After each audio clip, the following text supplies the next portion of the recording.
Here's the step-by-step that we're going to follow for the rest of this module to help you with your flagship products. The first thing you're going to do is determine your position.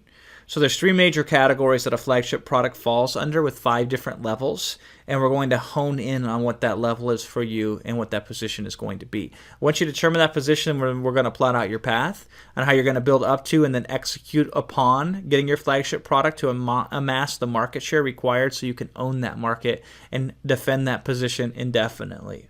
And then third here is make your moves and calibrate. How can you set up a situation that will, no matter what, move you forward in your pursuit for financial independence in relation to flagship products? Those are the 3 steps. We're going to start breaking down step number 1 here. Now, this is what's really interesting. In my opinion, every single market has 5 levels. Level 1 is the dominant 3 areas of the human experience: health, wealth, and relationships.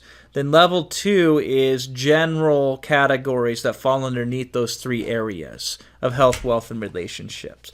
And my way I define my general categories may be different than yours, but we try to just go 1 step down from wealth. What are some of the things that are 1 step down from wealth, health, and relationships?